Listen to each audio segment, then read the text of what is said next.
Hi guys, welcome back to another video. Today I'm going to walk you through the top 5 things to know before your first Hyrox race. So my name's Nathan. I did my first Hyrox race in October 2023 in Birmingham. Obviously, since it was my first race, my main aim was to just enjoy myself, but I did make a few common mistakes, which meant I found the race a lot harder than I necessarily wanted. And looking back, I wish I knew these 5 things before going into my first race. The first thing to know before your first Hyrox race is it is more running than you think. Hyrox is actually a running race with obstacles in between. You will spend over 50% of the race running, and this needs to be reflected in your training. Going into my first race, I simply hadn't done enough specific running. I'd done a lot of Hyrox based workouts, which included running, but I hadn't actually built up the volume of my running training. This meant when it came to race day, I was surprised at how much time I was actually spending running.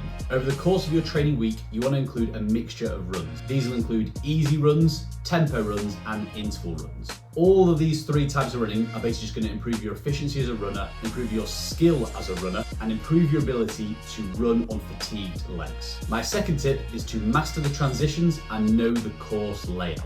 The course maps can be quite confusing, especially if it's your first race. And making a mistake in terms of the order of the stations can be costly. Before race day, make sure that you visualize the course map, know exactly where you're supposed to be running and how many laps to run. You also need to make sure you're running in the in arch and running out the out arch. I made the mistake in my first race of running in the out and out the in, and it added on some penalties. In their first races, a lot of athletes will slow down significantly in the rock zone, which is the area between the runs and the stations. It's fine to slow down, but stopping altogether is not a good idea. What this will mean is fatigue will pool in your muscles and it'll be much harder to get rid of it going into the subsequent runs. My main advice if it's your first race is to keep running through the rock zone, even if it's a gentle jog. Improving your transitions between the stations of the run is going to just save you a lot of time on the day, but it's also going to help your body get rid of fatigue quicker. Number 3 is technique and movement standards matter. As the sport of Hyrox has grown, the standardization of the movement patterns and the stations has increased. This is just to make sure that everyone is on a level playing field and it's fair ground.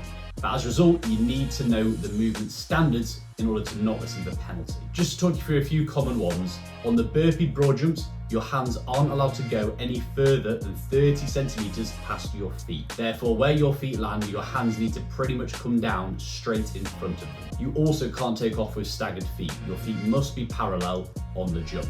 Another common penalty is not squatting down low enough on the wall balls. We need to be able to make sure we can get our hips below our knees in order to prevent getting no reps. I definitely recommend spending some time in your training going over all the stations, learning the movement pattern and finding the most efficient technique for you. My 4th tip is don't neglect your nutrition and hydration. In my first race, I wanted to feel as up for it as possible. So what did I do? I had 3 double espressos beforehand and only a few sips of water. What this meant was after I blitzed the sled push, cramp hit me so hard. I found the rest of the race incredibly tough. I really struggled to stay hydrated. I had to keep stopping for water in the rock zone and my muscles were sore for days after. This is because I hadn't got my hydration correct. It's fine to have a little bit of caffeine beforehand, but make sure you're backing this up with proper hydration. I would definitely recommend having some sort of electrolytes beforehand just to make sure you don't cramp up and also to lower your rate of perceived exertion. Fueling beforehand is also super crucial. During the race, we are going to be spending a lot of time in higher intensity zones. Our preferred fuel source in these higher intensity zones is going to be stored carbohydrates. That's why I would always recommend making sure you've had enough carbohydrates beforehand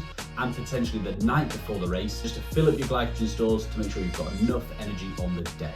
Also, if it is your first race, definitely make use of the water available in the rock zone. There'll be volunteers standing by handing them out, and I would definitely recommend getting these as and when you need to, just because it is going to improve your performance throughout the race. My last tip is to manage pacing and mentally strategize your race. Again, in my first race, I went out way too hot. This is something that a lot of athletes make. The adrenaline's high, the crowd is up for it, and you want to do the best you can. What this means is not going too fast out the blocks and not remembering that it's an endurance race. My advice is always pace yourself until the burpees. Going too fast on the sled push and pull will potentially sabotage the rest of your race. The sleds and the burpees are typically the stations that catch most people out, especially in their first race. So break down beforehand how you're going to pace yourself on these stations. For example, myself, I now break the sled push into half lengths with a little rest in between. Sled pull, I get into a nice decent cadence without rushing myself, and same with the burpees. I get into a nice rhythm and consistent flow of reps rather than trying to get through it as quick as I can. I did expect to experience some kind of pain on the day. It is a tough race, but expecting this and preparing for this is going to be crucial for enjoying your whole race. Another tip on pacing is make sure that you know how many reps you're going to do in a row on the wall balls. 100 reps can seem like a lot, but it doesn't have to be. Break it up into smaller, more manageable chunks. For example, I've now got to the point where I do 30 reps, a little rest, 20 reps, 20 reps, 15 and 15, equaling 100 reps. This just means I've got enough energy to go out throughout the whole race and actually makes the station a little bit more manageable mentally. So those are the 5 things to know before your first Hyrox race. It's more running than you expect, master the transitions and know the course layout, technique and standards can't be ignored, nutrition and hydration must be planned, pacing and mental strategy will definitely help. If you go into your first Hyrox with these tips, you'll be sure to enjoy the whole day and not find it so tough. My last piece of advice is on your first race, just enjoy it. You only get to do your first Hyrox race once. You've got nothing to compare it to. Your first race is all about enjoying the day and setting a benchmark for future races. Keep your head up, take in the crowd, take in the atmosphere and make the most of it. They're amazing events, and my hope for everyone is after their first race, they sign up for another and try and beat their time. If you like this video, guys, please subscribe. And if you've got any suggestions for future topics you'd like me to cover in future videos, feel free to drop them in the comments. I'll see you in the next one.